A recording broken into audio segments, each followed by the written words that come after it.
Hi friends, welcome back to another session of EC Made Easy.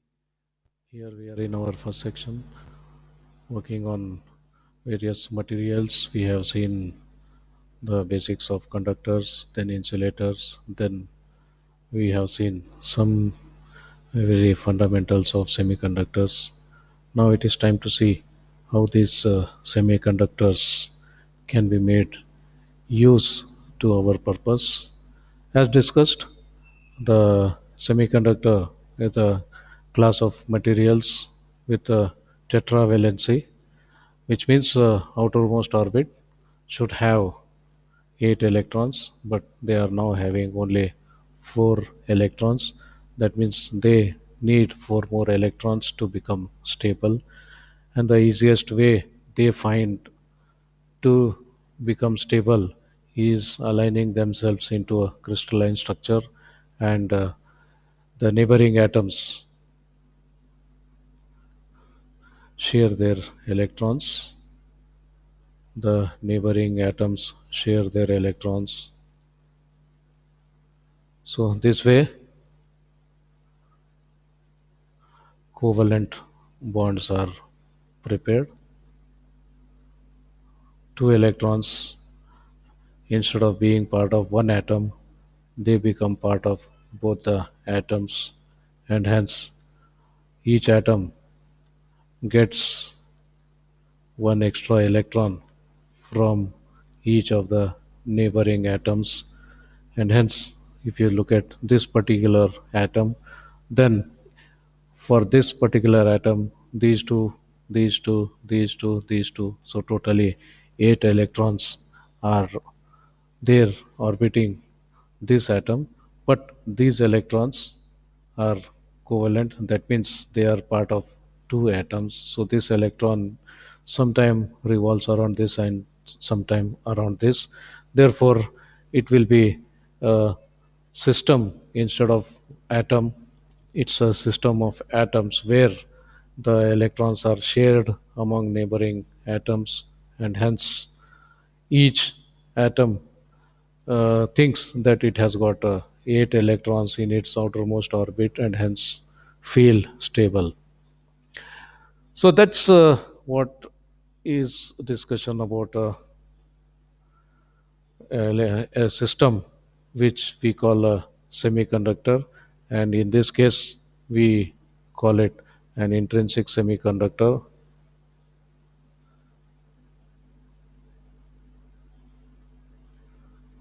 or pure semiconductor.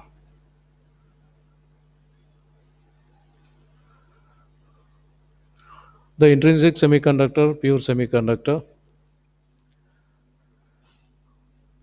here the energy bands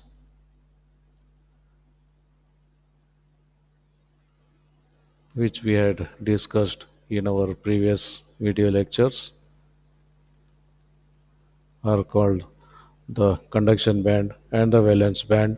Valence band is the energy which these valence electrons can have, and conduction band is the energy which a free electron can have.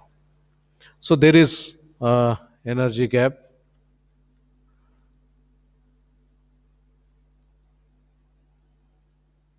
So there is a gap in energy, and this gap in energy is small enough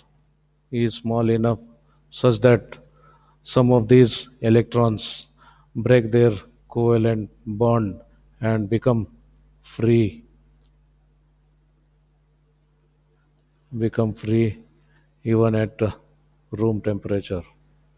So the room temperature, the heat at room temperature is sufficient to make one electron break the covalent bond or jump from the valence band to conduction band. So this much of energy can be made available just by increasing the temperature of the material from 0 Kelvin to 300 Kelvin, that is a room temperature. So at 300 Kelvin, some of the electrons can become free, and they get into conduction band.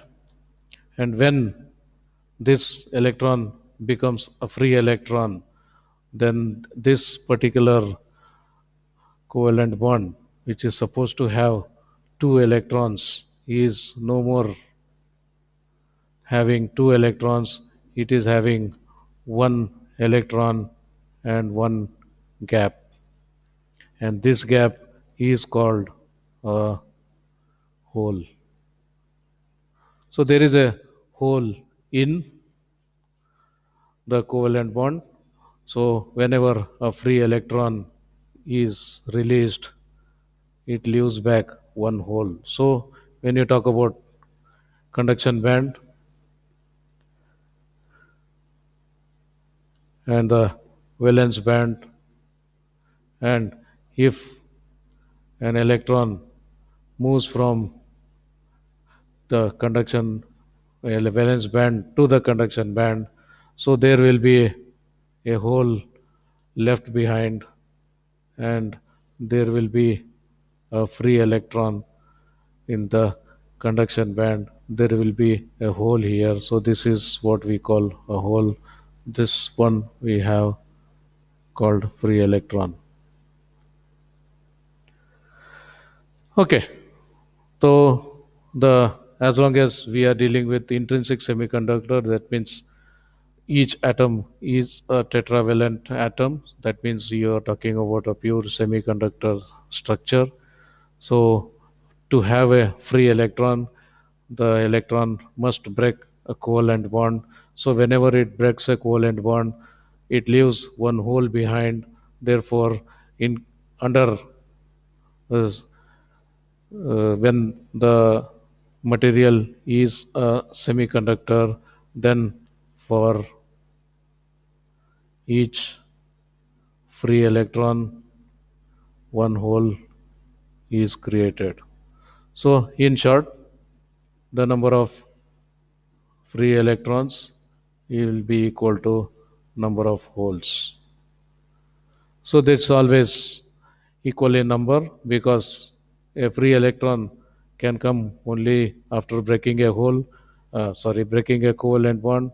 And when it is breaking a covalent bond, means it is leaving behind one hole, and hence for every electron there is one hole, which means in total at any time the number of free electrons is equal to number of holes. And this is not an interesting concept for us as on now. The interesting concept is there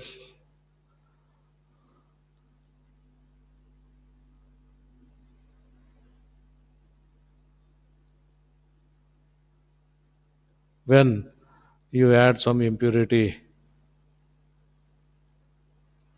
to semiconductor.